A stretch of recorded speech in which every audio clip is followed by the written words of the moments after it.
오늘 각종 사건, 사고 소식을 정리해보는 포인트 뉴스입니다.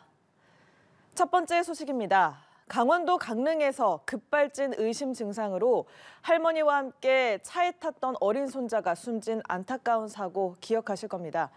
차량 제조사와의 법적 다툼과 관련 법 개정에 유가족이 안간힘을 쓰고 있지만 현실은 2년 전과 달라진 게 전혀 없습니다. 이상현 기자입니다. 지난 2022년 12월 강원도 강릉에서 발생한 급발진 의심 사고. 이 사고로 운전자인 할머니가 크게 다쳤고 동승했던 손자 12살 이도현 군은 하늘의 별이 됐습니다. 슬픔을 달랠 새도 없이 할머니는 교통사고 처리 특례법상 치사 혐의로 입건됐고 혐의를 벗기까지 1년 10개월이라는 시간이 흘렀습니다. 하지만 제조사를 상대로 제기한 손해배상 민사소송은 여전히 진행 중입니다. 유가족이 직접 비용을 들여 2차례나 재현 시험을 진행했지만 법원의 판단이 나오기까지는 오랜 시간이 걸릴 것으로 예상됩니다.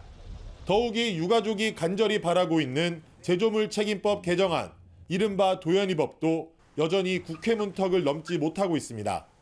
지난 국회에서 급발진 의심 사고 발생 시 차량 제조사가 결함 여부를 밝히도록 하는 도연이법이 발의됐으나 임기 종료로 자동 폐기됐습니다. 22대 국회 출범과 함께 관련 법안이 8건 발의됐으나 여전히 소관 상임위에 머물러 있습니다. 주무부처인 공정거래위원회는 산업계에 미치는 영향이 클 것이라며 여전히 난색을 표하고 있는 상황. 이런 가운데 탄핵 정국으로 정부와 국회가 정상 운영되지 못하면서 민생 현안은 뒷전으로 밀려났습니다. 민생에 있어서 시급한 문제 중에 현안 중에 하나일 것 같은데 조속하게 좀 처리가 됐으면 좋을 것 같아요. 네. 다시는 아들과 같은 피해자가 나오지 않게 하겠다는 도연이 아버지. 2년 전 아들의 영정사진 앞에서 한 약속을 지키기 위해 오늘도 외로운 싸움을 이어가고 있습니다. 이 사고에서 정말 이렇게 국민들의 아픔과 고통을 외면하지 않고 국회에서 국민들을 좀 보듬어주고 안아줄 수 있는 법안들이 하루속히 좀 만들어졌으면 좋겠습니다. 네. 연합뉴스 TV 이상현입니다. 다음 소식입니다. 김장철 김치와 양념류를 불법으로 유통하거나 판매한 업체들이 무더기로 적발됐습니다. 소비기한이 넉 달이나 지난 조리식품을 보관하거나 무려 4년 동안이나 품질검사 의무를 지키지 않은 업체도 있었습니다. 서승택 기자입니다. 경기도 김포의 한 김치 제조 공장입니다. 소비기한이 4개월이나 지난 즉석 조리식품과 고춧가루 등이 쏟아져 나옵니다. 저희는 이거는 제조 가공에 쓰여졌을 수도 있다고 판단할 수밖에 없거든요. 소비기한이 경과한 제품을 보관만 하셔도 사실 영업자 준수사항 위반이세요. 화성의 또 다른 김치 공장은 제조 연월일과 소재지 등 식품 표시 기준을 지키지 않아 단속에 적발됐습니다.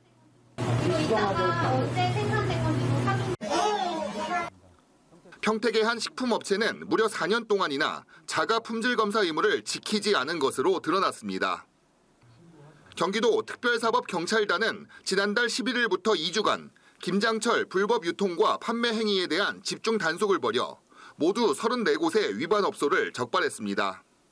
영업자 준수사항 위반, 영업장 면적 변경 미신고, 자가 품질검사 미실시 순으로 주로 영업자의 부주의로 인한 것으로 나타나 지속적인 홍보와 안내가 필요할 것으로 판단됩니다. 소비기한이 지난 제품을 판매하거나 적합한 표시 없는 식품을 판매하면 징역 3년 이하 또는 3천만 원 이하의 벌금이 부과됩니다. 경기도 특사경은 적발된 업체를 검찰에 송치하는 한편 안전한 먹거리 환경 조성을 위해 식품 판매와 유통을 사전 차단하겠다고 밝혔습니다. 연합뉴스TV 서승택입니다. 마지막 소식입니다. 배드민턴협회가 대표팀을 맡았던 김학균 감독과 코치 대부분을 재임용하지 않기로 했습니다. 김 감독은 협회가 김태규 협회장의 선거 출마를 앞두고 안세영 사태의 책임을 코치진에 전가하는 거라며 반발하고 있어 파장이 예상됩니다. 박수주 기자입니다.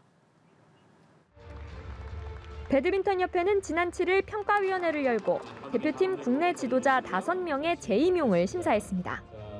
그 결과 여자 단식 코치를 제외한 김학균 감독 등 나머지 4명과 재계약하지 않기로 했습니다. 협회가 재임용 심사를 위해 별도의 평가위를 꾸린 건 이번이 처음. 협회는 2020년 대한체육회의 재임용 평가 양식을 토대로 정량, 정성평가를 절반씩 나눠 점수를 매겼고 김 감독과 해당 코치들은 기준 점수인 80점을 넘지 못했다고 밝혔습니다. 하지만 김 감독은 주요 국제대회 성적을 고려하라는 문체부와 체육회 방침에도 불구하고 협회가 평가위를 급조해 불공정한 평가를 했다는 입장입니다. 김 감독이 부임한 뒤 대표팀은 지난해 세계선수권에서 역대 최고 성적을, 항저우 아시안게임과 파리올림픽에서 각각 21년, 16년 만에 최고 성과를 냈습니다. 좋은 것도 평가하고 나쁜 것도 평가해야 되는데 어떤 문제라고 밝혀진 것도 아닌데 제가 책임을 지고 관뒀어야 된다 이런 식으로 얘기를 하고 지금이라도 그만두겠냐 의사가 있냐. 김 감독은 협회가 김택규 협회장의 차기 선거를 위해 안세영 사태의 책임을 코치진에게 돌리고 문제를 일단락 지으려는 것이라 의심하고 있습니다. 안세영 사건을 어떻게 해결할 거냐 회의를 하거나 이런 것도 없고 아무것도 없었어요. 그리고 그거를 저희 탓으로 하는 거죠. 천 집행부가 선거에 지금 눈이 멀어서 지금 현재 저희한테 그 타겟을 돌리고. 실제 김택규 협회장은 주변에 출마 의사를 밝혔고 조만간 후보자 등록 의사 표명서를 제출할 것으로 전해졌습니다. 김 감독은 협회에 이의 신청을 내고 스포츠윤리센터와 고용노동부에도 신고를 접수했습니다. 이에 대해 문체부는 체육회와 협회에 공문을 보내 관련 자료 제출을 요구하는 등 경위 파악에 나섰습니다. 연합뉴스 TV 박수주입니다.